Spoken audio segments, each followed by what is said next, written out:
Bismillahirrahmanirrahim. Assalamualaikum warahmatullahi wabarakatuh.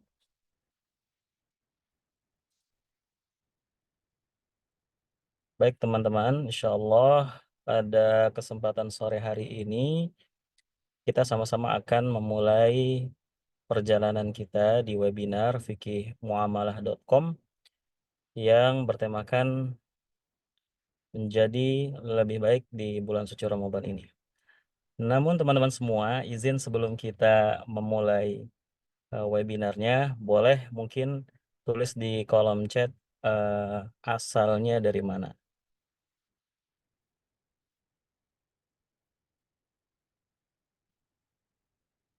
Sambil menunggu teman-teman yang lain.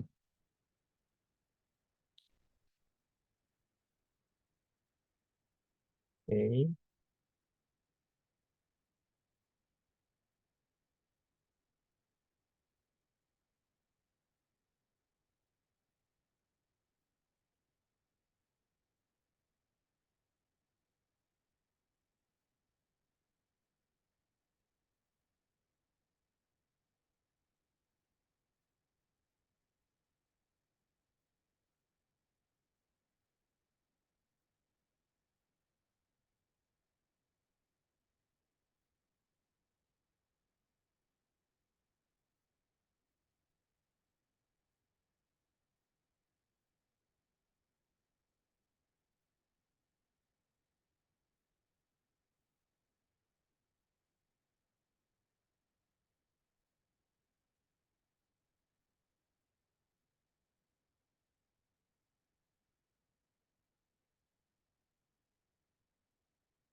Baik, bagaimana kabarnya teman-teman semua?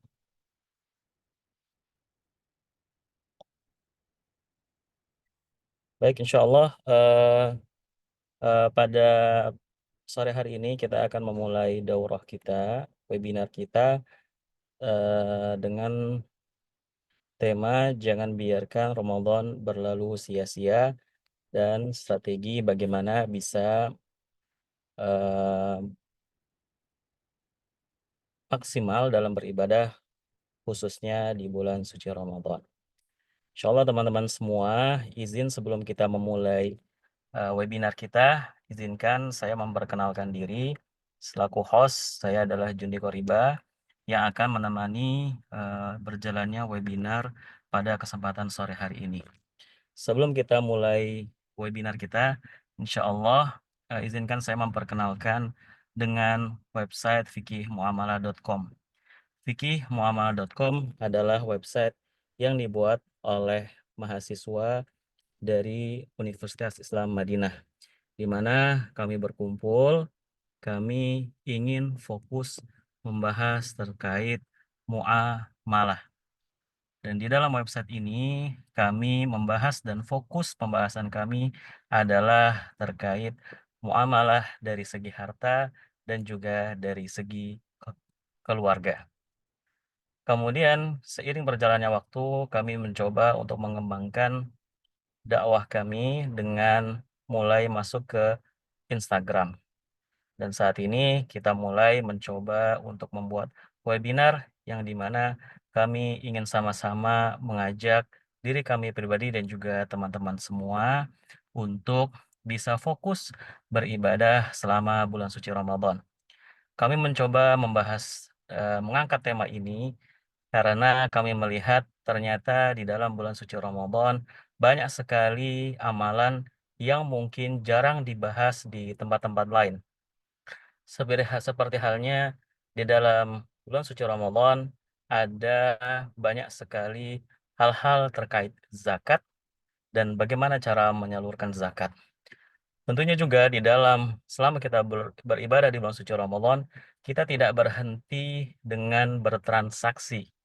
Kita masih tetap bekerja, kita semua tetap bertransaksi. Tentunya di tengah-tengah transaksi kita dan pada saat kita berpuasa di bulan suci Ramadan, tentunya kita tetap harus menghindari akad-akad yang diharamkan oleh Allah Subhanahu wa taala. Maka salah satu sesi yang akan dibahas nanti adalah sesi bagaimana akad atau transaksi kita tidak masuk dalam kategori transaksi yang diharamkan oleh Allah Subhanahu wa taala.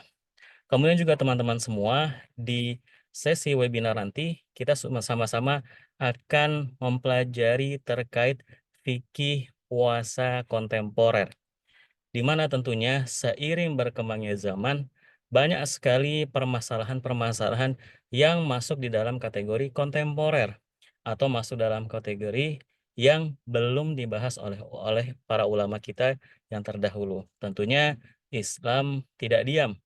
Islam tetap membahas terkait hal-hal tersebut. Mungkin ada yang bertanya, contohnya apa? Contohnya adalah bagaimana hukumnya infus di saat bulan suci Ramadan. Mungkin di antara kita atau kerabat kita yang mungkin semangat berpuasa, tapi qadarullah harus diinfus. Pertanyaannya, apa hukumnya puasa kita di saat kita harus diinfus? Dan masih banyak pertanyaan-pertanyaan lainnya. Dan juga masih banyak permasalahan-permasalahan kontemporer lainnya. Dan juga insya Allah webinar ini juga kita akan juga berusaha untuk fokus dalam membahas tentang fikih keluarga. Insya Allah bersama dengan para pakar, kita akan membahas tentang apakah aku harus bercerai.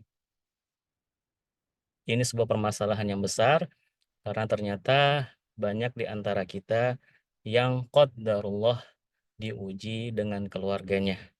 Dan mungkin tidak jarang juga teman-teman semua terbesit di pikiran apakah harus bercerai. Nah, insya Allah nanti juga akan ada pembahasannya, ditunggu dan insya Allah yang menjadi pemateri adalah orang atau seorang ustadz yang pakar di bidangnya. Masuk lagi ke pembahasan selanjutnya, insya Allah kita juga akan menjawab pertanyaan, apakah nafkahku sudah cukup? Ini mungkin pertanyaan yang sederhana teman-teman semua, tetapi ternyata banyak ditanyakan. Mengapa demikian? Karena di tengah-tengah kita, mungkin yang ibu-ibu, mungkin ya akhwat mungkin bertanya, zaman sekarang skincare dengan berbagai macam merek yang ada, dengan berbagai harga yang ada, apakah itu menjadi nafkah yang wajib ditunaikan oleh suami ataukah tidak? Bahkan banyak sekali konsultasi yang masuk ke website kami yang mungkin suaminya qadarullah tidak bisa untuk mencari rezeki dan bagaimana Islam melihatnya dan bagaimana solusinya. Itu insya Allah nanti akan dibahas juga dengan tema apakah nafkahku sudah cukup. Selanjutnya teman-teman semua, insya Allah juga kita akan masuk ke pembahasan yang akan sering sekali membuat permusuhan di antara keluarga, yaitu adalah terkait dengan fikih waris atau dengan tema nanti kita akan sama-sama membahas adalah bagaimana Islam membagi harta warisan. Tentu insya Allah Islam memberikan solusi. Insya Allah siapa yang mempelajarinya dengan baik, insya Allah akan mendapatkan solusi di tengah keluarganya dan juga harapannya bisa membagi harta warisan dengan baik dan juga tidak ada konflik di dalamnya.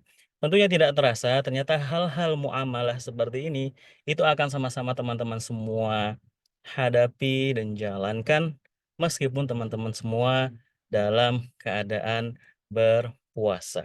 Nah, harapannya dengan kita sama-sama mempelajari webinar ini, kita akan merasa tenang beribadah, bisa fokus, dan juga bisa menjalankan semuanya dengan ilmu. Dan insya Allah di pertemuan terakhir nanti teman-teman semua akan mendapatkan sebuah tema, yaitu adalah apa setelah Ramadan. Mungkin kita saat ini berpikir, bagaimana saya bisa beribadah maksimal di bulan suci Ramadan. Tapi juga harus berpikir teman-teman semua, setelah nanti kita menikmati rangkaian ibadah di bulan suci Ramadan, kita menjalankan puasa, kita menjalankan salat tarawih, kita menjalankan qiyamul lail, mungkin rangkaian-rangkaian ibadah ini akan selesai di bulan suci Ramadan. Pertanyaannya, bagaimanakah kualitas ibadah kita, bagaimana ibadah kita setelah bulan suci Ramadan? Insya Allah tema tersebut akan sama-sama kita dapatkan di pertemuan terakhir kita. Inilah gambaran teman-teman semua webinar atau tema yang akan sama-sama kita pelajari bersama tim penulis fikihmuamalah.com. Baik teman-teman semua, sambil menunggu Ustadz Irsyad, karena Ustadz Irsyad tinggal di Madinah, mahasiswa di Universitas Islam Madinah. Kebetulan saat ini di sana masih masih dalam sholat Jumat. Ya, masih sholat Jumat di sana. Kita lebih dulu 4 jam, di sana sudah sedang melaksanakan sholat Jumat sambil menunggu Ustadz Irsyad bergabung. Insya Allah di 5 menit lagi harapannya beliau sudah bergabung bersama kita semua dan harapannya bisa sama-sama kita mulai menyimak kajian kita. Kemudian teman-teman semua, ada poin selanjutnya yang ingin kami sampaikan kepada teman-teman semua. Insya Allah kami dari tim kreatif fikihmuamalah.com insya Allah juga akan membagikan ke teman-teman semua sebuah jurnal, ya, jurnal amaliyah ibadah di bulan suci Ramadan dan juga jurnal menghatamkan Al-Quran. Insya Allah harapannya teman-teman semua dengan jurnal tersebut insya Allah bisa membantu kita semua untuk bisa istiqomah dan juga konsisten dalam beribadah di bulan suci Ramadan. Taib, alhamdulillah, ahlan wa sahlan Ustadz Irsyad, izin kami menyapa pemateri kita. Assalamualaikum Ustadz Irsyad.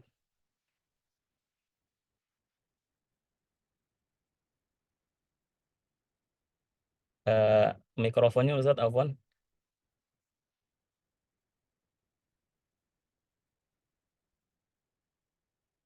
Baik, mikrofonnya masih, ya sudah. Waalaikumsalam warahmatullahi wabarakatuh. Halo, Alhamdulillah Ustaz Junti. alhamdulillah. Assalamualaikum Ustadz Irsyad, kaifa halukum? Alhamdulillah bi khairil alhamdulillah. Insyaallah Alhamdulillah. sehat semuanya nggih. Alhamdulillah Ustadz. Baik, alhamdulillah telah bergabung bersama kita semua pemateri kita di sesi pertama yang akan insya Allah disampaikan oleh Ustadz Irsyad, di mana insya Allah Ustadz Irsyad akan membahas tentang jangan biarkan Ramadan berlalu sia-sia dan bagaimana strategi supaya bisa maksimal beribadah selama bulan suci Ramadan. Sebelum kami mempersilahkan Ustadz Irsyad untuk menyampaikan materinya, izin kami membacakan profil beliau. Beliau Ustadz Irsyad Zakiuddin adalah mahasiswa dari Universitas Islam Madinah. Beliau juga adalah salah satu dari penulis di fikihmuamalah.com. Alhamdulillah Ustadz Irsyad juga sudah berkeluarga ya Ustadz ya. Alhamdulillah Ustaz, masyaallah. Alhamdulillah, Allah ya barifik. Alhamdulillah Ustadz Irsyad juga sudah berkeluarga. Baik, tidak berpanjang-panjang teman-teman semua. Insya Allah kita akan mulai kajian pertama kita. Kepada Ustadz Irsyad kami persilahkan. Allah Ustadz. Alhamdulillah jazakumullah khairan pada Ustaz Zundi. Barakallahu fikum. Baik, bismillahirrahmanirrahim. Assalamualaikum warahmatullahi wabarakatuh. Alhamdulillahirabbil alamin wassalatu wassalamu ala nabiyyina Muhammadin wa ala alihi washabbihi ajmain. Amma ba'du. Sebelumnya mohon maaf, saya baru bisa ikut bergabung ya, karena di sini baru selesai sholat Jumat dan juga masih belum sempat salin, sehingga kami menggunakan pakaian di Madinah, begitu mohon dimaklumi. Dan insya Allah yang paling bertakwa di sisi Allah Subhanahu Wa Taala adalah mereka yang dekat kepada Allah ya. Baik, teman-teman yang dirahmati Allah Subhanahu wa taala, alhamdulillah kita pada sore hari ini bisa bermajlis bersama untuk mendalami ilmunya Allah Subhanahu wa taala dalam rangka menyambut ya akan kedatangannya bulan yang mulia, bulan yang penuh berkah, bulan yang terdapat ampunan rahmat Allah yang luar biasa. Maka mudah-mudahan kita masuk kepada bulan Ramadan dalam keadaan yang sempurna dan sebaik-baiknya. Amin Allahumma amin. Maka perlu kita perhatikan, perlu kita telusuri dan kita mentadaburi bahwasanya banyak ya, orang-orang yang masuk pada bulan Ramadan namun ia mendapatkan beberapa permasalahan-permasalahan. Maka harapannya pada pertemuan kita sore hari ini yang singkat ini, kita bisa mendapati solusi-solusi dari permasalahan itu. Aku yakin teman-teman di sini sudah membawa mungkin banyak pertanyaan yang berkaitan dengan masalah-masalah pribadi maupun umum. Nah, kita berusaha bagaimana memberikan solusi itu insya Allah pada kesempatan hari ini. Sebagaimana tema yang diberikan oleh panitia ya, ada 2 poin besar yang menjadi masalah utama bagi kaum muslimin, khususnya ketika datang bulan Ramadan. Yang pertama adalah ia masuk bulan Ramadan, namun ternyata ia meninggalkan bulan Ramadan dalam keadaan sia-sia.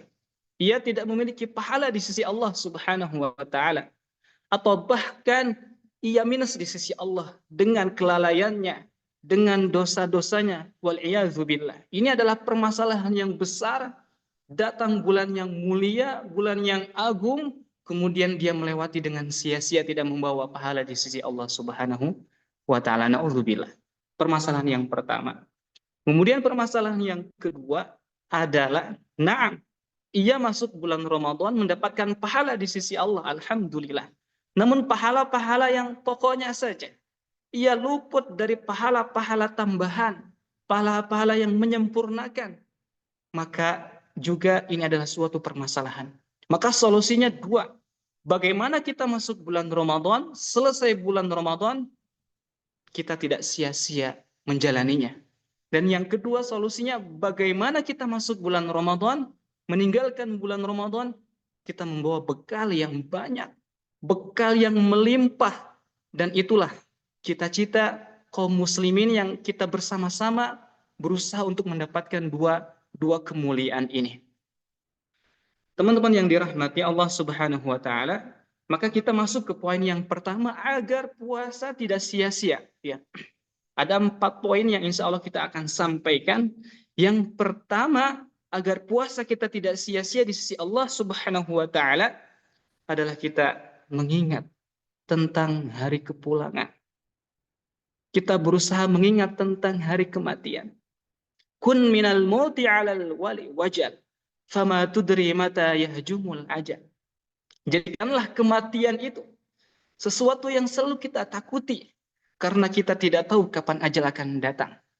Maksud kita mentakuti, maksud kita memiliki rasa takut tentang adanya hari kematian, bukan kita takut adanya hari kematian, tapi kita takut bahwasanya kita meninggal dipanggil Allah, kita tidak memiliki pahala sedikit apapun. Kita tidak memiliki bekal di hadapan Allah sedikit apapun. Maka kita itu yang kita takuti. Karena kita tidak tahu kapan ajal akan datang.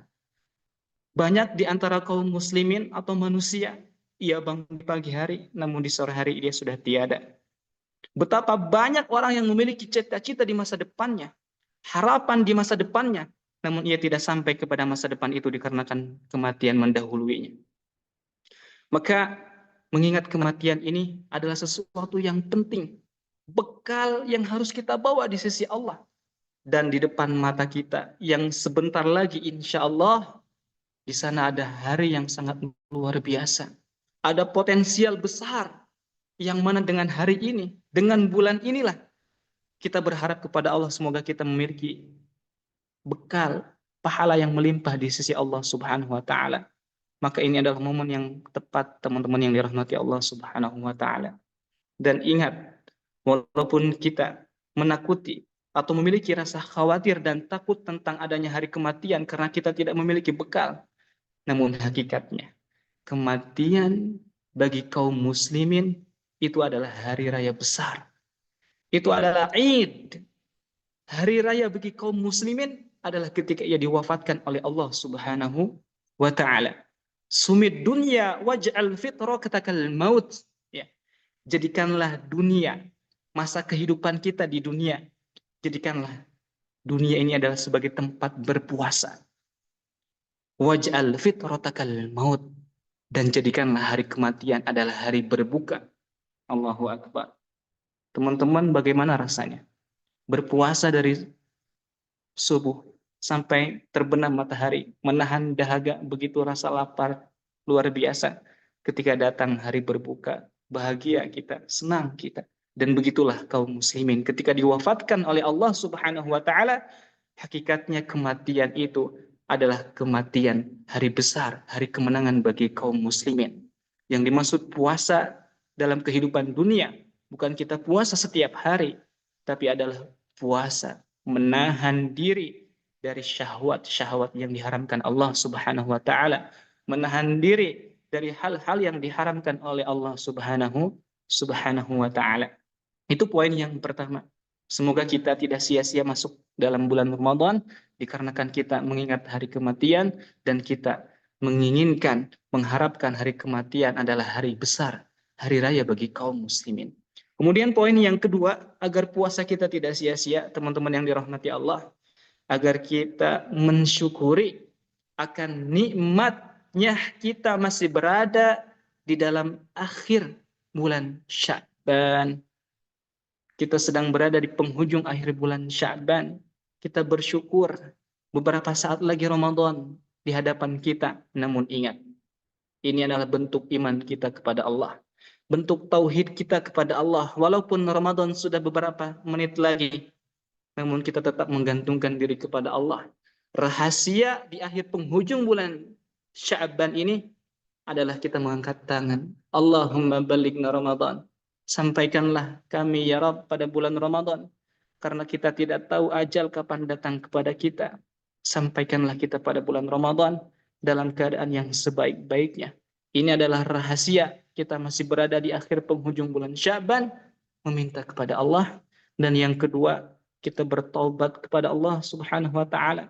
Jangan sampai bulan suci yang mulia, tamu besar, sedangkan hati kita masih kotor, sedangkan jiwa kita masih dilumuri dengan dosa-dosa, maka kita juga bertaubat kepada Allah Subhanahu wa taala di akhir penghujung bulan Sya'ban ini.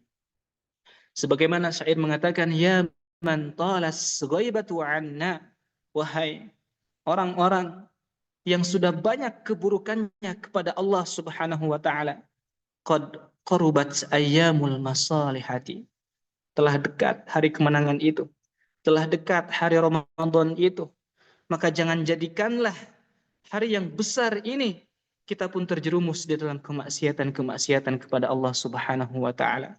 Barang siapa yang dia masuk kepada bulan Ramadan dan dia menyia-nyiakannya, lalu pada bulan apa lagi lah dia akan mendapatkan kemenangan, kemuliaan di sisi Allah Subhanahu wa taala. Maka salah satu di antara rahasia kita berada di akhir penghujung bulan Sya'ban, kita berdoa kepada Allah agar disampaikan. Kemudian kita memohon taubat kepada Allah Subhanahu wa taala, dan juga kita jangan lupa akan hari kemenangan itu. Munculkan rasa bahagia, munculkan rasa senang, munculkan rasa penuh kerinduan kepada bulan Ramadan. Karena inilah yang disampaikan, yang dicontohkan Nabi Shallallahu Alaihi Wasallam kepada para sahabatnya. Ketika kelak datang bulan Ramadan, Nabi memberikan kabar gembira kepada sahabatnya. Maka teman-teman semuanya, tentunya kita memiliki orang yang kita cintai.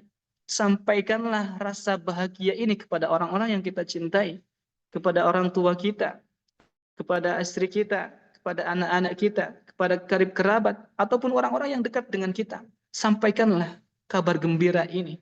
Jangan sampai kita masuk bulan Ramadan, kita memiliki hati yang biasa saja. Hati kita tidak ada perubahan.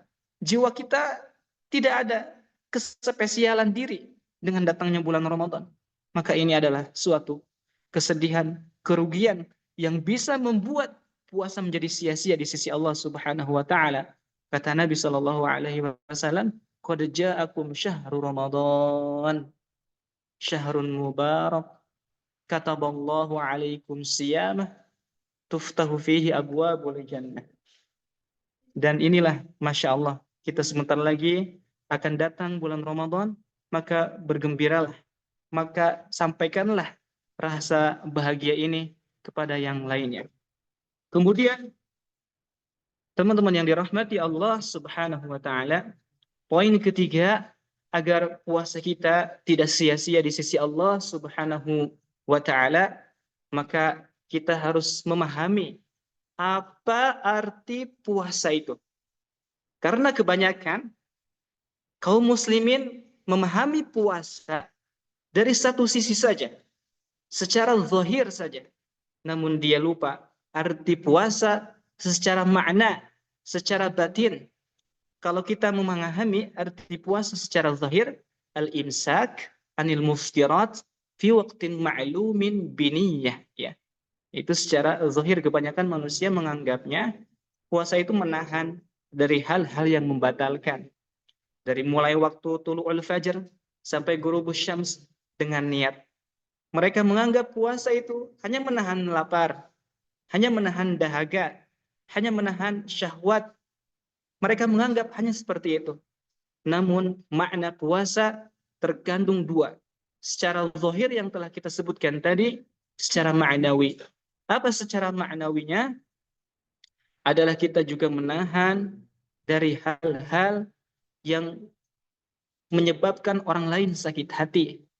Kita juga menahan dari perkataan-perkataan yang berdusta. Kita menahan dari perkataan-perkataan yang memberikan saksi yang bohong, yang tidak ada sumbernya. Kita menahan dari sesuatu yang melalaikan. Kita menahan dari sesuatu yang dimurkai Allah Subhanahu wa taala. Itu adalah makna tersirat dari puasa yang dianjurkan, yang disyariatkan oleh Allah Subhanahu wa taala kepada kita semuanya. Bahkan Allah mengatakan, "Ma lam yada qaula zuri wal amala bihi, falaysa lillahi hajah." Allahu akbar. Barang siapa yang tidak bisa meninggalkan perkataan-perkataan yang dusta, perkataan-perkataan yang bohong, yang tidak ada hakikatnya, Allah tidak butuh dengan menahan rasa lapar kita.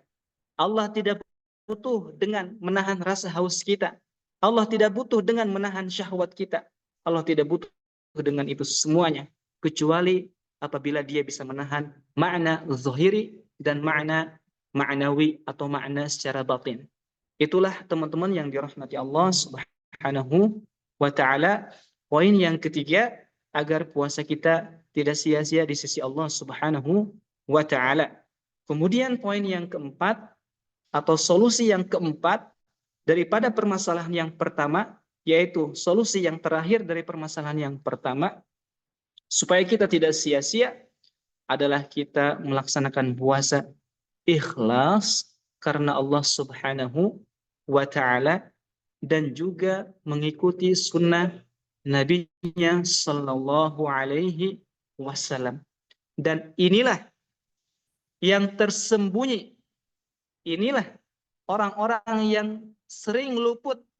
Inilah orang-orang yang sering terjerumus dalam bab niat. Ia melaksanakan puasa bukan dikarenakan imanan. Ia melaksanakan puasa dikarenakan ingin dilihat oleh orang lain. Ia melaksanakan puasa karena ingin didengar oleh orang lain. Ia melaksanakan puasa dikarenakan tujuan-tujuan dunia. Maka inilah yang bisa membuat puasa kita nol di sisi Allah, bahkan minus, bahkan akan dipertanggungjawabkan di sisi Allah Subhanahu wa taala. Maka jagalah niat kita untuk Allah Subhanahu wa taala, karena syaratnya puasa man shoma ramadhana imanan. imanan artinya adalah kita melakukan puasa dikarenakan Allah memerintahkannya. Kita melakukan puasa dikarenakan karena Allah Subhanahu wa taala. Kemudian yang kedua adalah kita mengikuti sunnah nabinya. Insya Allah kita akan bahas di poin yang kedua bagaimana Nabi mencontohkan puasa yang benar. Bagaimana Nabi mencontohkan puasa yang maksimal sehingga memiliki pahala yang sempurna, pahala yang melimpah di sisi Allah Subhanahu wa taala.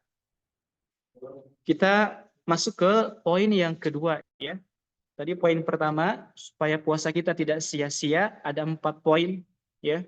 Mengingat hari kematian, kemudian kita bersyukur masih berada di bulan Sya'ban, kemudian yang ketiga tadi yang telah kita sebutkan bahwasanya kita harus memahami arti puasa secara makna dan secara zahir. Kemudian yang keempat kita menjalankan puasa atas dasar iman kita kepada Allah Subhanahu wa taala, kita menjalankan puasa dengan mengikuti jalannya Nabi sallallahu alaihi wasallam. Kita masuk ke poin yang kedua, teman-teman. Bagaimana strategi agar puasa kita memiliki pahala yang maksimal di sisi Allah Subhanahu wa taala? Yaitu yang pertama, kita harus mengetahui keutamaan, fadilah yang Allah berikan kepada orang-orang yang berpuasa. Di dalam hadis Bukhari wa Muslim, ya, saya akan bawakan 2 hadis saja, walaupun begitu banyak hadisnya. Saya akan bawakan 2 hadis, insya Allah. Yang pertama, keutamaan puasa di dalam hadis Bukhari wa Muslim. Kullu amal ibni Adam, ya, lahul hasanatu bi asyri amthaliha ila 700 di' illa siyam fa innahu li wa ana jazibih. Ya. Kemudian lis-shaimi farhatan, ya. Kemudian secara singkat walu khuluf famis shaimi atyabu indallahi miril misk. 3 poin pada hadis yang pertama dalam keutamaan. Bahwasanya puasa itu adalah untuk Allah Subhanahu wa taala, berbeda dengan amalan-amalan yang lain kembalinya kepada hamba Allah, tapi puasa kata Allah li, untukku. Nanti kita akan jelaskan sedikit insyaallah. Kemudian fadilah yang kedua, lis-shaimi farhatan. Orang yang berpuasa memiliki 2 kebahagiaan. Ketika berbuka, ketika berjumpa dengan Allah Subhanahu wa taala. Insyaallah kita akan kupas nanti. Yang ketiga, bau mulutnya orang yang berpuasa itu wangi di sisi Allah, lebih wangi daripada minyak kasturi. Kita akan kupas juga insyaallah teman-teman yang dirahmati Allah Subhanahu wa taala. Sebelum kita masuk ke dalam 3 pembahasan tadi, tentu Allah melipat gandakan pahala kepada hamba-hambanya dikarenakan melihat beberapa hal.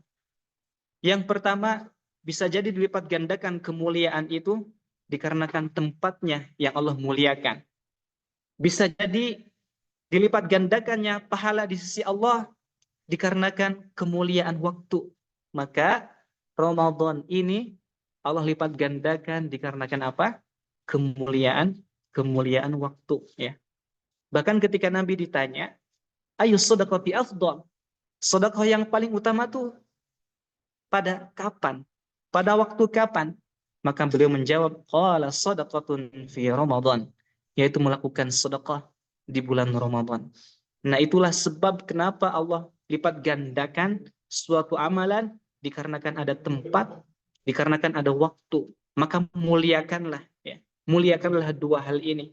Maka jika apabila rekan-rekan teman-teman sedang melaksanakan umroh, di sana ada tempat mulia, Mekah, ya, kemudian Al-Madinah, maksimalkanlah, dilipat gandakan pahala oleh Allah di sisi Allah Subhanahu wa taala. Coba kita akan masuk ke poin yang pertama dari keutamaan puasa. Mengapa Allah Subhanahu wa taala mengecualikan amalan ibadah puasanya hanya untuk Allah? Fa innas siyam li, kata Allah. Sedangkan amalan-amalan yang lain itu adalah untuk hambanya, tapi puasa kata Allah untukku. Allahu Akbar. Kenapa? Kenapa teman-teman yang dirahmati Allah Subhanahu wa taala? Karena Amalan ibadah puasa benar-benar kita meninggalkan sesuatu yang tadinya dibolehkan oleh Allah Subhanahu wa taala, dan itu sifatnya fitrah, bawaan, makan, minum, meninggalkan syahwat dengan istri kita, itu semuanya dibolehkan, tapi ia tinggalkan dikarenakan perintah Allah, dikarenakan mencari ridha Allah Subhanahu wa taala, maka Allah betul-betul mengapresiasi amalan yang mulia ini. Fa innahu li, kata Allah, itu adalah untukku. Berbeda dengan haji.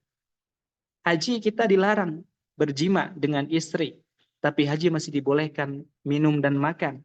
Ya, berbeda dengan sholat. Sholat luar biasa, amalan yang besar. Tapi sholat walaupun dilarang oleh Allah makan, minum, berbicara, kemudian mencurahkan syahwat kita, tapi sholat waktunya sedikit, 5 menit, 10 menit, namun puasa sepanjang hari, maka Allah betul-betul mengapresiasi fa innahu li. Itu adalah untukku, kata Allah. Wa ana ajzi bih. Aku akan yang membalas itu. Kita tidak tahu betapa besarnya amalan puasa yang insya Allah kita akan mendapatinya biidnillahi ta'ala. Amin. Allahumma amin. Kemudian teman-teman, kenapa? Atau apa faidah, apa manfaat kita disyariatkan menahan syahwat? Apa faidah, manfaat kenapa kita disyariatkan menahan syahwat pada bulan Ramadan ketika berpuasa? Maka perhatikan poin ini penting sekali. Kita telah mengorbankan sesuatu yang Allah bolehkan, namun kita meninggalkan, adalah untuk 4 poin ini. Kalau kita meninggalkan syahwat kita, makan, minum, kemudian kita bisa mengamalkan 4 ini, Allahu Akbar, beruntunglah. Yang pertama adalah agar kita bisa khusyuk ibadah. Khusyuk. Alangkah sedihnya mereka yang telah meninggalkan sesuatu yang harusnya dia bisa mengerjakan. Jazakumullah khair. Namun ia tidak bisa khusyuk di sisi Allah. Ini adalah kenapa Allah syariatkan menahan syahwat, dikarenakan ada manfaat. Manfaatnya adalah yang pertama adalah kita khusyuk. Kalau kita masih belum bisa khusyuk pada bulan Ramadan, maka kita harus banyak bersedih, menangis, berdoa kepada Allah. Kemudian yang kedua, kenapa? Agar kita selalu banyak zikir kepada Allah. Agar kita bisa mentadaburi nikmat-nikmat Allah. Kalaulah kita sudah meninggalkan semua syahwat-syahwat itu, kita masih belum bisa khusyuk. Kita masih belum bisa banyak zikir. Kita masih belum bisa banyak tadabur. Lalu kenapa disyariatkan menahan syahwat ini? Apa gunanya?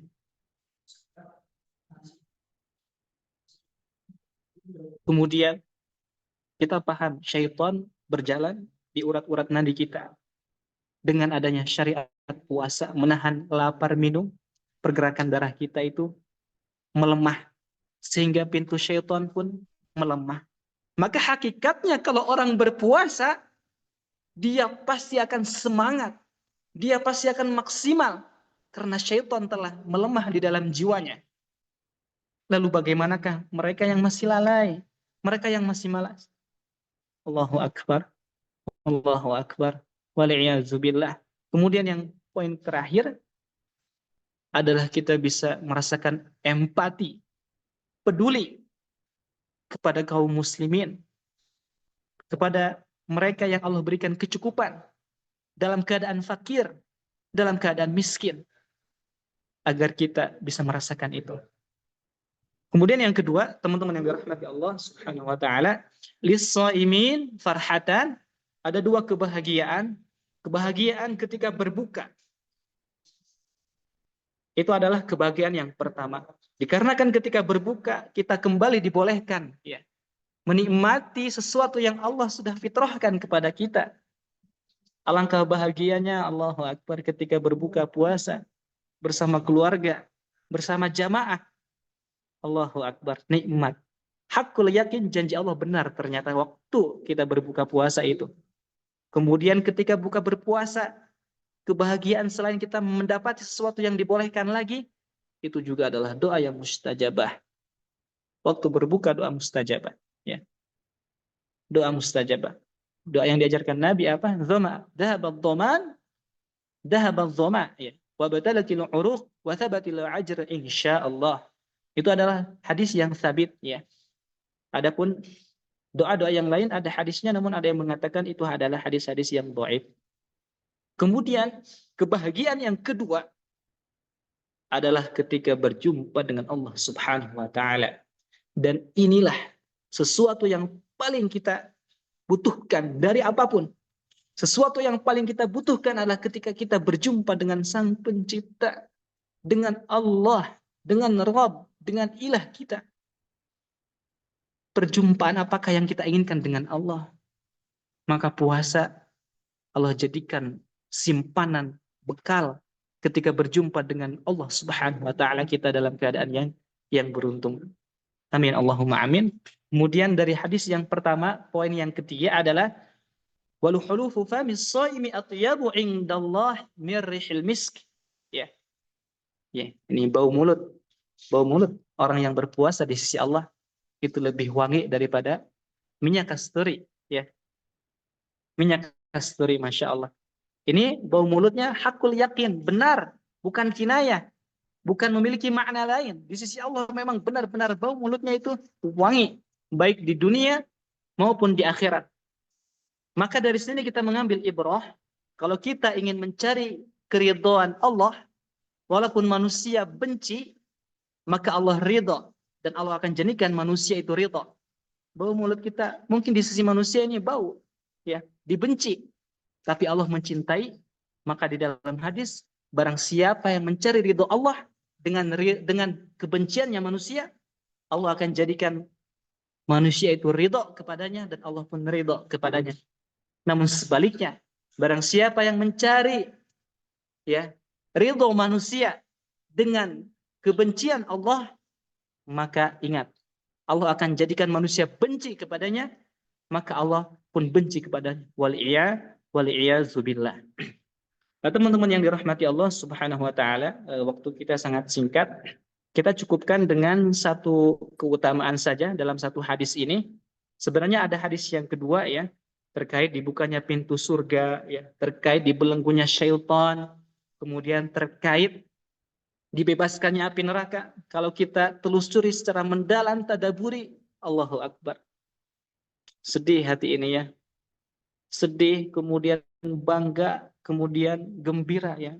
Semoga mungkin insya Allah bisa di kesempatan yang lain kita akan lanjut ke poin yang kedua, strategi yang pertama tadi, strategi supaya kita maksimal menjalankan ibadah puasa adalah kita mengetahui keutamaannya.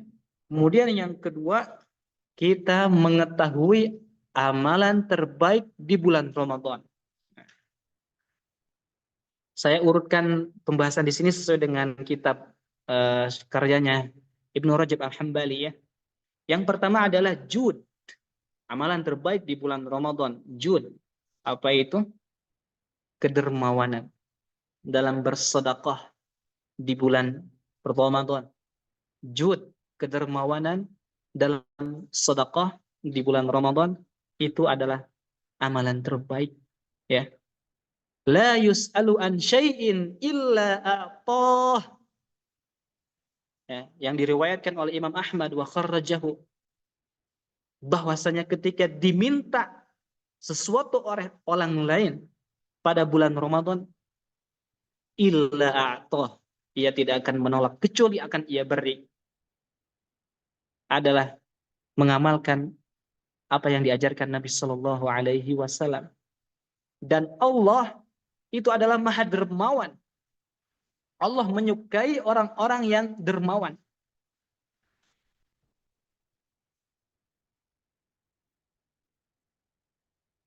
Allahu Akbar, ya. Dan teman-teman yang dirahmati Allah Subhanahu wa taala, kedermawanan Allah pada bulan Ramadan lebih dermawan daripada bulan-bulan yang lain. Nabi saja tidak menolak sesuatu yang diminta pada bulan Ramadan, apalagi Allah Subhanahu wa taala Maha Dermawan, tidak akan menolak apa yang kita minta. Kesempatan bulan Ramadan, kesempatan emas, lebih berharga daripada emas.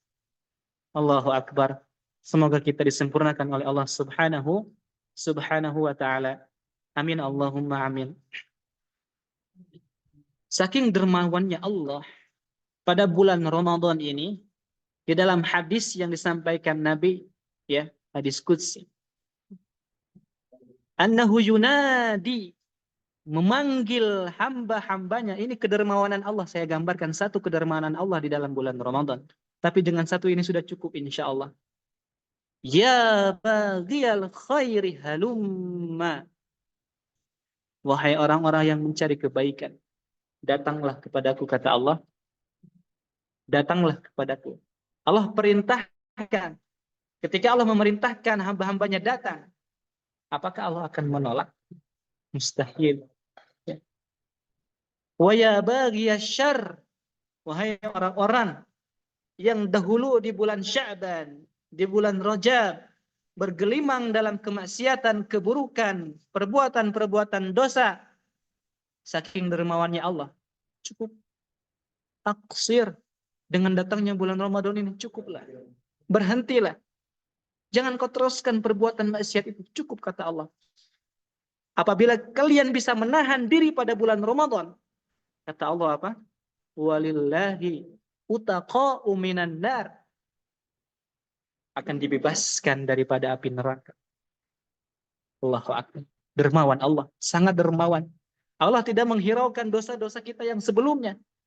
Asalkan kita taubat, asalkan di bulan Ramadan kita memaksimalkan, maka Allah lihat di bulan Ramadan itu. Allah bebaskan dari api neraka.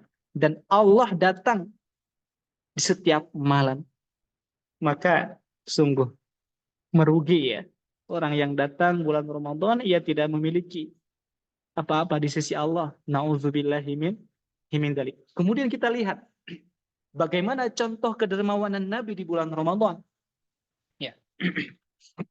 Nabi sebelum bulan Ramadan itu sangat dermawan. Sebagaimana yang dikatakan Aisyah ketika Nabi selesai pulang dari Gua Hira dalam keadaan bersedih, dalam keadaan takut, dalam keadaan menggigil. Namun kata Ibunda Khadijah, mohon maaf, radhiyallahu anha, wallah, demi Allah, la yukhzinukallahu abada. Allah tidak akan pernah membuatmu sedih, wahai Nabi Allah. Kenapa? Innaka latasilu rahim. Contoh-contoh dermawannya Nabi. Nabi selalu menyambung silaturahim. Nabi selalu memuliakan tamu. Nabi selalu membantu orang-orang yang kesulitan. Nabi selalu memberikan jalan keluar bagi mereka-mereka yang memiliki kesulitan. Kemudian Nabi juga selalu membawa kebenaran kepada manusia. Ini di bulan-bulan biasa Nabi sangat dermawan. Bahkan sangat dermawannya orang Quraisy sangat percaya kepada Nabi Shallallahu Alaihi Wasallam. Namun di bulan Ramadan, ajwad, lebih dermawan. Bahkan di dalam hadis dikatakan kedermawannya mengalahkan cepatnya angin yang melesat. Artinya apa? Ada kesempatan berbuat baik langsung. Ada orang meminta ini langsung. Ada peluang, ada. Semuanya Nabi langsung. Tanpa memikirkan.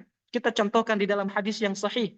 Contoh ajwadnya Nabi Sallallahu Alaihi Wasallam, ya, ma su'ila Rasulullah Sallallahu Alaihi Wasallam syai'an illa a'tah, sebagaimana yang tadi kita sampaikan di dalam hadis yang dikeluarkan oleh Imam Ahmad, ya. Kemudian salah satu contoh juga Nabi kedermawannya di bulan Ramadan, ma su'ila Rasulullah Sallallahu Alaihi Wasallam syai'an faqala la. Nabi tidak pernah ketika diminta mengatakan la, tidak. Coba kita mencermin diri kita. Ketika ada anak kita meminta sesuatu, ketika ada istri kita meminta sesuatu, ketika ada orang tua kita meminta sesuatu, bahkan itu di bulan Ramadan, kemudian kita mengatakan la, tidak punya, sedangkan dia punya, tidak bisa, sedangkan dia masih bisa. Wal'iyadzubillah. Kemudian ada hadis yang dikeluarkan oleh Imam Bukhari. Min hadis Sahal bin Sa'ad. Anna syamlah uhdiyat lin Nabi sallallahu alaihi wasallam. Falabisah. Nabi pernah diberikan hadiah berupa pakaian oleh sahabat Nabi sallallahu alaihi wasallam. Falabisaha, Nabi menerimanya, kemudian Nabi menggunakan pakaian itu, mengenakannya. Wa huwa muhtajun ilaiha. Dan betul-betul Nabi itu sangat membutuhkan pakaian itu.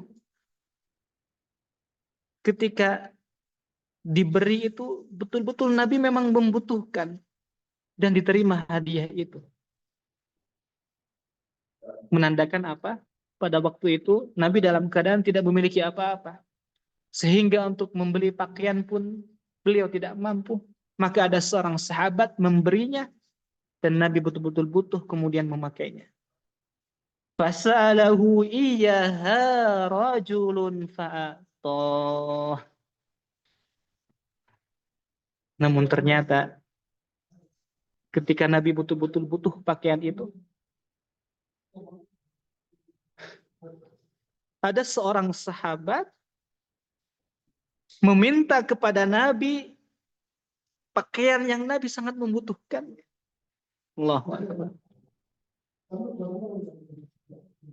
Ada seorang sahabat meminta kepada Nabi sedangkan Nabi sangat membutuhkan pakaian itu. Sebagaimana tadi dikatakan, Nabi tidak pernah menolak. Fa'atah. Nabi memberikannya. Nabi memberikannya. Nabi memberikan pakaian yang sangat dibutuhkannya itu. Karena tahu Nabi adalah Rasulullah. Karena tahu Allah adalah Maha Dermawan, maka Nabi ingin juga mengikuti kedermawanannya Allah Subhanahu wa taala. Falamahun nas. Ketika Nabi memberikan pakaian itu, para sahabat yang lain tahu, kemudian mencemooh, kemudian greget istilahnya para sahabat. Kenapa ada sahabat meminta pakaian sedangkan Nabi butuh? Dan para sahabat mengatakan kepada yang meminta ini, engkau tahu bahwa Nabi ketika diminta tidak akan pernah menolak. Tapi engkau malah meminta pakaian itu. Faqala. Namun sahabat ini menjawab, innama sa'altuha litakuna kafani. Aku tahu Nabi pasti akan memberikannya. Aku tahu juga Nabi sangat membutuhkannya. Namun katanya aku memintanya, aku ingin pakaian Nabi menjadi kain kapan kematianku. Allahu Akbar. Bagaimana indahnya muamalah Nabi Sallallahu Alaihi Wasallam dengan sahabatnya. Allahu Akbar. Allahu Akbar. Allahu Akbar. Semoga kita mendapatkan syafaatnya Rasulullah Sallallahu Alaihi Wasallam dan semoga kita dikumpulkan bersama dengan Rasulullah Sallallahu Alaihi Wasallam dan dengan para sahabat yang lainnya. Amin. Allahumma amin. Kemudian teman-teman yang dirahmati Allah Subhanahu wa taala, bahwasanya kenapa Nabi kedermawan bertambah di bulan Ramadan? Masya Allah, Nabi paham terkait hakikat surga. Yang mana Nabi pernah menyampaikan, sesungguhnya surga itu terdapat kamar-kamar yang di dalamnya kelihatan dari luarnya, yang dari luarnya kelihatan dari dalamnya. Maka surga itu diperuntukkan bagi siapa? Liman tayyibul kalam, bagi mereka yang selalu mengucapkan sesuatu yang lembut, yang baik. Satu. Wal qiyam, kemudian bagi mereka yang selalu mendirikan qiyam, salat. Was sadaqah, bagi mereka yang selalu bersedekah, ini dermawan, ya. Kemudian di dalam hadis yang lain disebutkan wasalli bil laili wan nas niyam, ya. Kemudian orang-orang yang salat sedangkan manusia dalam keadaan tertidur. Ada 4 poin, saya bacakan lagi. Yang pertama, surga bagi orang yang melembutkan perkataannya. Yang kedua, bagi mereka yang memberi makan. Yang ketiga, bagi mereka yang melaksanakan puasa. Yang keempat, bagi mereka yang selalu sholat sedangkan manusia dalam keadaan tidur. Dan 4 poin ini ada di bulan Ramadan. Allahu Akbar. Dermawan. Kita siapkan harta kita semampunya. Apabila tidak bisa dengan harta, maka dengan fisik. Apabila tidak dengan fisik, dengan ilmu, dan seterusnya. Kemudian, amalan yang kedua, amalan terbaik di bulan Ramadan yang kedua adalah berinteraksi dengan Al-Qur'anul Karim. Kita mempelajari Al-Qur'anul Karim di bulan Ramadan, ya. Kita berusaha memperbanyak bacaan kita atau bahkan menghafal, tapi yang paling penting kita memahami makna daripada Al-Qur'an yang kita baca di bulan Ramadan. Naam, orang yang membaca saja memiliki pahala, tapi yang paling inti daripada Al-Qur'an adalah memahami, mengamalkan, dan kita bisa mendakwahkannya. Ya. Maka teman-teman yang dirahmati Allah, Al-Qur'an mulia dikarenakan Ramadan, mulia dikarenakan Al-Qur'an turun di bulan Ramadan. Ya. Lailatul Qadar mulia dikarenakan Al-Qur'an turun pada Lailatul Qadar. Ya. Kemudian Nabi menjadi Nabi yang paling mulia dikarenakan Al-Qur'an diturunkan kepada Nabi. Jibril menjadi malaikat yang paling mulia dikarenakan Al-Qur'an yang disampaikan melalui wahyu Jibril. Ya. Begitupun seterusnya. Makkah menjadi mulia dikarenakan tempat turunnya Al-Qur'an. Madinah menjadi mulia dikarenakan tempat turunnya Al-Qur'an. Sesuatu yang berkaitan dengan Al-Qur'an, hakul yakin, dia akan dimuliakan oleh Allah Subhanahu wa ta'ala. Coba kita lihat bagaimana interaksi Nabi, bagaimana interaksi para sahabat dan ulama-ulama terdahulu di dalam interaksi dengan Al-Quran di bulan Ramadan. Ya. Lihat Nabi di dalam sholat Qiyamul Lail memperbanyak bacaannya. Sampai dalam satu rakaat beliau baca 5 juz. Al-Baqarah, kemudian Al-Imran, kemudian surat setelahnya. Allahu Akbar. Ya. Begitupun para sahabat. Ya. Para sahabat kemudian ulama-ulama terdahulu memberikan contoh kepada kita bagaimana banyaknya interaksi dengan Al-Quran. Contoh di sini, ya. Saya coba bacakan salah satu sirah daripada salah satu ulama-ulama salaf. Wa kana as-salaf yatluna al-Qur'ana fi syahri Ramadan fi shalah. Ya. Ada salaf itu mereka memperbanyak bacaan itu pada waktu salat. Ini yang paling utama ketika waktu salat. Wakan, dan ada daripada Ibrahim An-Nahai, beliau menghatamkan dalam waktu 10 hari dalam keadaan salat. Kemudian juga ada yang menghatamkan dalam waktu 7 hari dalam keadaan salat. Ada yang menghatamkan dalam waktu 3 hari dalam keadaan salat, tentunya di malam hari. Bahkan Imam Syafi'i menghatamkan Al-Quran berapa kali? 60 kali. Allahu Akbar, ya. Semoga kita bisa termasuk yang bisa memaksimalkan ibadah puasa ini dengan amalan terbaik, kedermawanan, dengan amalan terbaik, interaksi dengan Al-Quran, dan amalan-amalan yang insya Allah kita akan sebutkan. Kemudian yang ketiga, amalan terbaik di bulan Ramadan adalah amalan yang berada di 10 hari terakhir. Ya, kita maksimalkan. amalan di 10 hari terakhir bulan Ramadan, ada 3 amalan, yaitu i'tikaf, Lailatul Qadar, kemudian zakat fitrah. Namun sebelum kita masuk ke dalam poin yang terakhir ini, selain tadi kedermawanan adalah amalan terbaik, selain daripada interaksi dengan Al-Quran, ada satu hal yang terlewati, yaitu adalah qiyamul lail. Ya, qiyamul lail, ibadah qiyam, salat di malam hari. Karena ibadah puasa itu adalah ibadah di siang hari dengan berpuasa, ibadah di malam hari dengan melaksanakan qiyamul lail. Apa qiyamul lail yang dimaksud di sini? Apakah salat tahajud ataukah salat yang lain? Maka yang paling benar yang dimaksud dengan qiyamul lail di sini adalah salat tarawih, ya. Adapun tahajud itu bagian daripada qiyamul lail, ya. Tapi yang paling dimaksud adalah tarawih, ya. Maka teman-teman yang dirahmati Allah Subhanahu wa taala, dalam melaksanakan salat tarawih, maka tunaikanlah.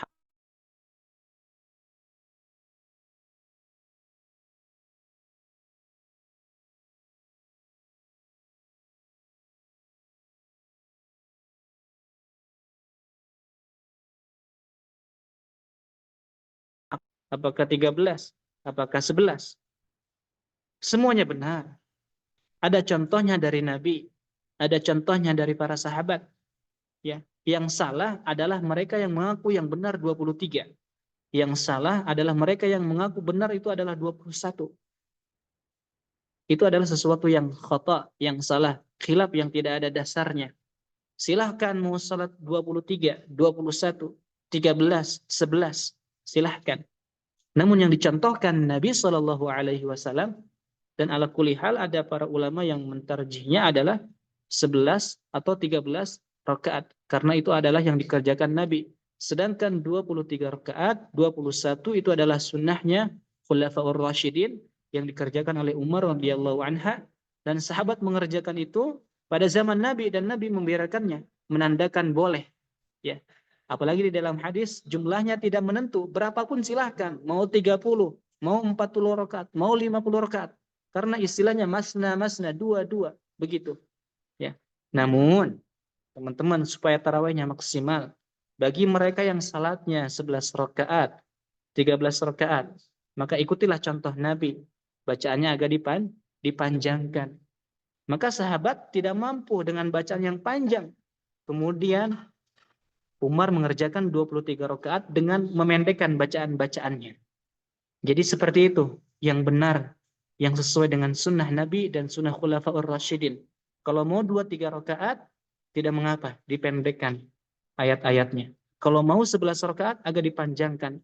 Yang jadi masalah, salatnya 11 rakaat, salatnya dengan cepat, dengan ngebut, atau bahkan tidak ada tumaninanya. Inilah yang menyelisihi khilaf, yang menyelisihi sunnah Nabi Shallallahu Alaihi Wasallam.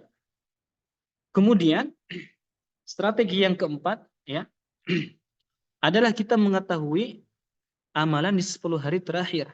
Yang pertama adalah i'tikaf. Yang kedua adalah malam Lailatul Qadar. Yang ketiga adalah zakatul fitri, ya. I'tikaf itu hukumnya sunnah muakkadah, ya, atau sunnah. Maksudnya apa? Dia adalah luzumul masjid li ta'atillah. Dia, ya, menjadikan dirinya berada di masjid untuk taat kepada Allah Subhanahu wa taala. Kalau kita berbicara secara fikihnya, mungkin cukup panjang teman-teman yang dirahmati Allah Subhanahu wa taala dalam bab i'tikaf ini. Namun kita coba akan ambil dari sisi lainnya, ya.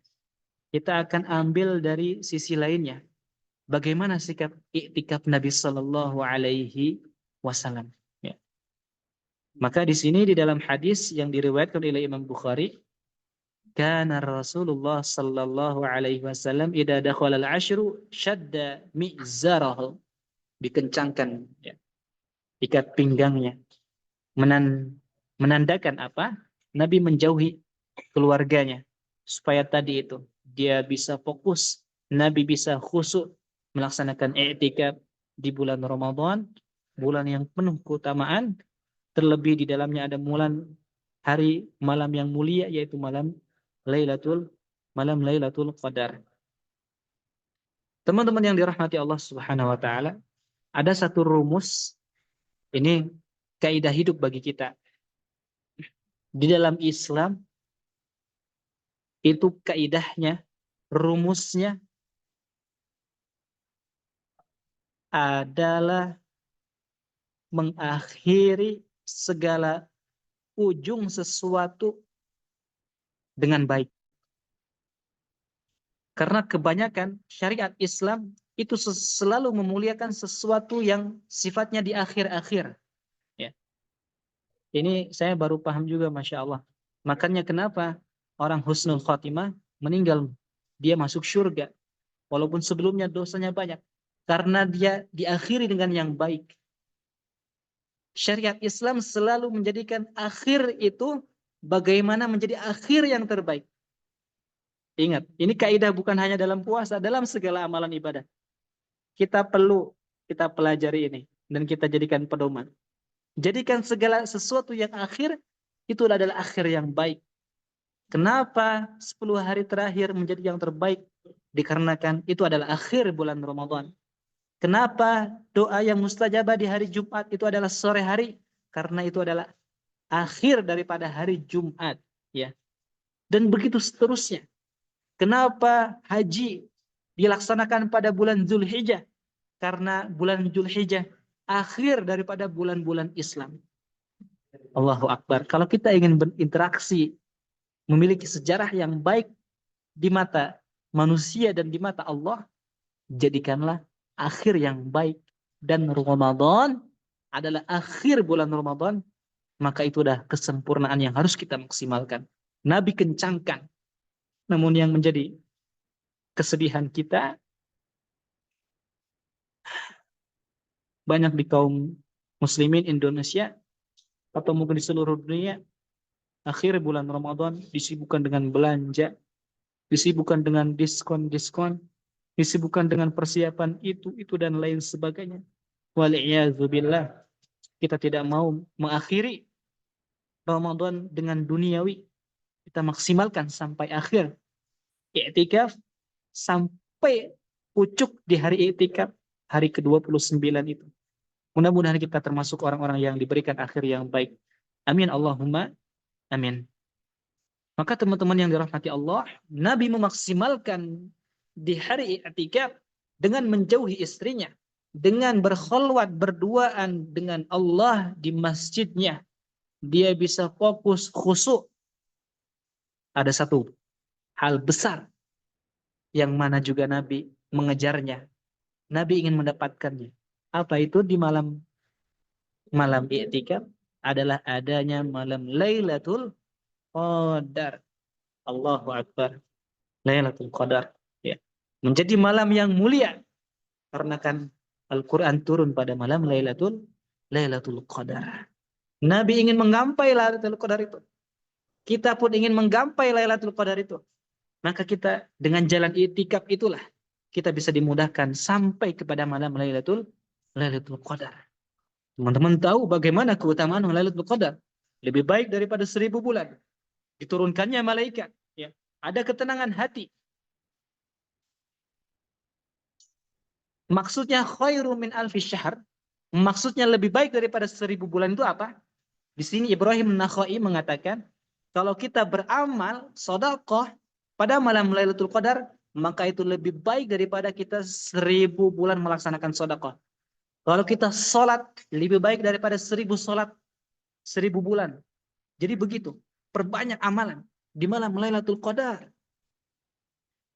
Dan amalan yang paling besar di malam Lailatul Qadar ini lebih besar daripada amalan sholat taraweh. Sebagaimana ulama mengatakan apa itu? Ad-du'a, doa. Sedekah luar biasa, besar, dilipat gandakan, lebih baik daripada 1000 sholat. Amalan apapun. Tapi yang paling besar, yang paling mulia pada malam Lailatul Qadar adalah doa. Doa yang diajarkan Nabi ketika Aisyah bertanya, Allahumma innaka afu. Ya. Tuhibbul af, fa'fu an. Fa'fu an. Ini Masya Allah waktu kita singkat sebentar lagi. Kalau saya tadaburi tentang makna afu. Allahu Akbar. Subhanallah. Mengapa Allah mencintai kalimat afu? Kenapa dijadikan amalan yang paling terbaik di malam Lailatul Qadar? Itu luar biasa. Kesimpulannya, Allah adalah Maha Pengampun. Allah adalah memaafkan. Disyariatkannya orang-orang Allah biarkan berbuat maksiat. Ingat, karena Allah adalah Maha Pengampun. Allah tidak peduli orang melakukan apapun kemaksiatan. Asalkan dia mau meminta maaf kepada Allah, istighfar. Innaka afu. Allah adalah maha memaafkan. Kemudian teman-teman, ini juga dari sisi lain ya. Saya bahas dari sisi lain, tidak banyak dari sisi fikih. Kenapa diturunkan malaikat di malam Lailatul Qadar ini? Ya. Inna anzalnahu fi lailatul qadar wa ma adraka ma lailatul qadar. Lailatul qadar khairu min alfi syahr. Tanazzalul malaikah. Kenapa Allah turunkan malaikat di malam Lailatul Qadar? Ini adalah ada satu rahasia. Allah ingin membuktikan kepada para malaikat yang dahulu ketika Allah menciptakan Adam yang pertama kali penghuni manusia di bumi. Malaikat mengatakan apa? Ataj'alu fiha ma yufsidu fiha? Apakah engkau akan menjadikan penghuni bumi ini adalah orang-orang yang akan merusak di dalamnya? Allah ingin menyaksikan. Allah ingin memberikan bukti. Ketika malaikat bertanya itu kepada Allah, Allah menjawab apa? Inni a'lamu ma ta'lamun. Aku mengetahui apa yang kalian tidak ketahui. Maka pada malam Lailatul Qadar, Allah menurunkan malaikat di malam hari itu agar Allah memberikan informasi, agar Allah menunjukkan kepada malaikat, turunlah kalian sebanyak-banyaknya kepada alam dunia ini. Turunlah semuanya. Apa yang kalian katakan dahulu itu tidak benar. Turunlah. Karena pada malam Lailatul Qadar, lihat, kata Allah, lihat. Orang-orang mereka pada malam Lailatul Qadar qa'imina sajidina raki'in. Kata Allah, lihatlah. Manusia yang kau dahulu anggap akan merusak bumi, kata Allah pada malam Lailatul Qadar, semuanya qaimin, semuanya berdiri kepada Allah. Semuanya sajidin, sujud kepada Allah. Semuanya raki'in, ruku kepada Allah. Maka betullah kata Allah Subhanahu wa taala, inni a'lamu ma la ta'lamu. Aku mengetahui apa yang kalian tidak ketahui. Dan malaikat menyaksikan apa yang dikatakannya itu adalah sesuatu yang tidak benar di sisi Allah Subhanahu wa taala. Kita ini manusia. Naam, kita berbuat banyak maksiat. Namun ingat, manusia mulia di sisi Allah. Manusia punya potensial yang mulia di sisi Allah Subhanahu wa taala. Maka teman-teman, secara singkat saja ya. Kemudian yang ketiga, zakat fitrah. Kenapa Allah syariatkan zakat fitrah? Karena kita banyak dosa di dalam bulan Ramadan, maka dengan zakat fitrah inilah menutupi dosa-dosa kita. Ya begitu. Kemudian yang terakhir, poin yang terakhir, strategi kita bagaimana bisa memaksimalkan puasa Ramadan adalah kita bisa mengetahui sikap seorang muslim akan perpisahan di penghujung hari Ramadan. Bagaimana sikap seorang muslim ketika mau berpisah dengan bulan Ramadan? Kita harus tahu nih. Kita seorang muslim ketika berpisah harus memberikan kesan yang baik. Bukan hanya dengan amalan ibadah, dengan hamba-hamba Allah, dengan keluarga ketika mau berpisah. Buat kesan yang baik. Maka Allah pun ingin muslim ketika berpisah dengan Ramadan, buat kesan yang baik. Ya. Itu kita telah singkat, teman-teman. Saya akan ringkas saja. Satu, kesan yang baik di sisi Allah ketika kita mau berpisah dengan Ramadan adalah kita bersyukur, adalah kita beristighfar, adalah kita juga banyak meneteskan air mata dengan perpisahan Ramadan. Apabila di akhir Ramadan, di penghujung Ramadan, kita bersyukur, kita banyak beristighfar, bertaubat, dan kita memohon agar diterimanya amalan-amalan ibadah kita, karena ini adalah bulan yang mulia. Tidak ada di bulan-bulan yang lain yang Allahu Akbar sungguh besar, sungguh melimpah. Cukup mungkin satu kali Ramadan dengan banyaknya dosa-dosa yang melimpah. Cukup mungkin dengan satu Ramadan kita sudah memiliki bekal yang banyak apabila kita memang mendapatkan penerimaan yang sempurna di sisi Allah. Apabila kita menjalankannya dengan yang dianjurkan oleh Rasulullah sallallahu alaihi wasallam. Sebagai penutup saya akan bacakan syair. Kaifa la yajri lil mu'minina ala firaqihi dumu' wa huwa la yadri hal baqiya lahu fi umrihi ilaihi ar-ruju'. Bagaimana manusia ketika berpisah dengan bulan Ramadan kemudian dia tidak meneteskan air mata, sedangkan dia tidak tahu apakah dia bisa kembali kepada Ramadan yang akan datang. Wallahu a'la ta'ala bissawab.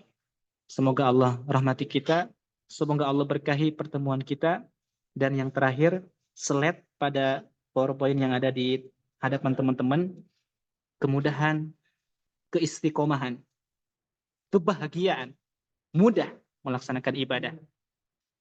Istiqomah, kemudian kita melaksanakannya dengan bahagia dalam puasa adalah sesuai dengan kadar ilmu dan kadar keikhlasan kita kepada Allah Subhanahu wa taala. Jazakumullahu khairan wa lakum minkum. Assalamualaikum warahmatullahi wabarakatuh.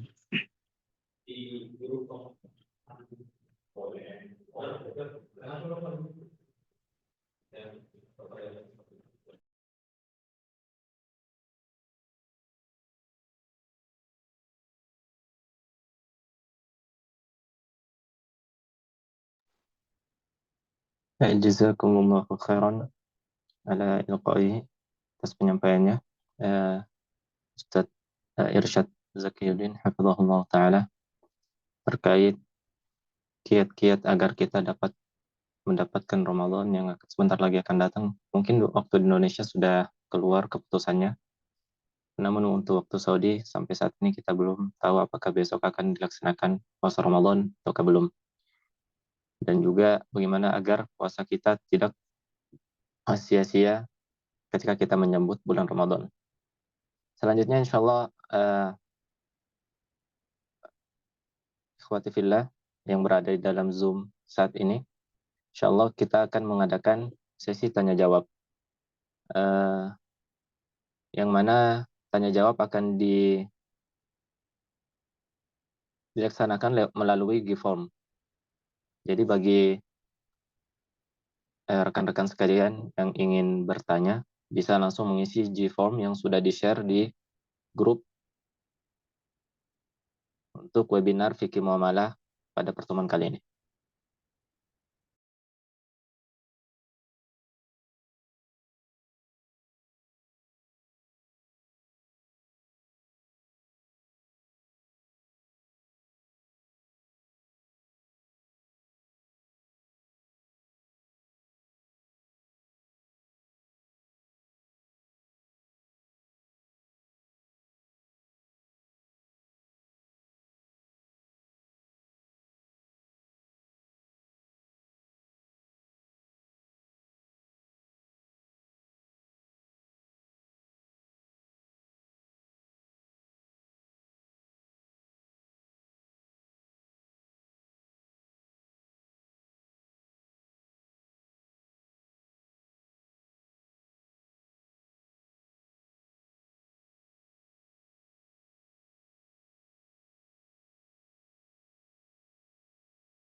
Baik, eh, barusan saya dapat info dari asatidzah yang yang sedang berada di Indonesia bahwa saat ini di Indonesia sudah memasuki waktu maghrib.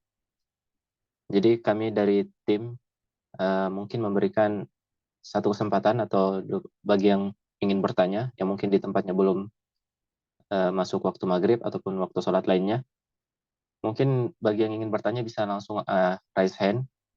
Nanti insya Allah akan kita bantu untuk open mic-nya supaya bisa langsung bertanya langsung.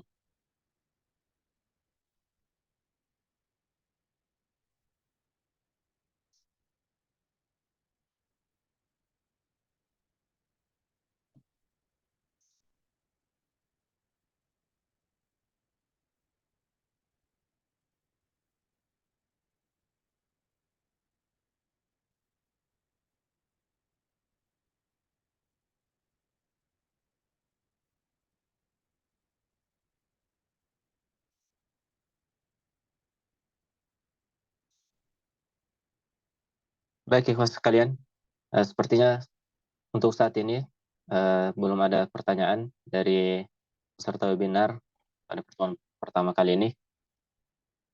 Insya Allah kita akan tutup webinar pertama ini di sore hari ini. Dan juga jangan lupa untuk menghadiri webinar selanjutnya yang insya Allah akan dilaksanakan pada tanggal 3 Maret. Ya, insya Allah itu sekitar hari ketiga atau hari keempat bulan Ramadan. Demikian saja webinar kita pada sore hari ini. Kami ucapkan jazakumullahu khairan atas kehadiran antum sekalian dan juga semangat antum sekalian untuk mempersiapkan diri sebelum masuknya bulan Ramadan yang mulia ini. Akhir kata kita tutup majelis kita kali ini dengan doa kafaratul majelis. Subhanakallahumma wa bihamdik asyhadu an la ilaha illa anta astaghfiruka wa atubu ilaik. Billahi taufiq wal hidayah. Assalamualaikum warahmatullahi wabarakatuh.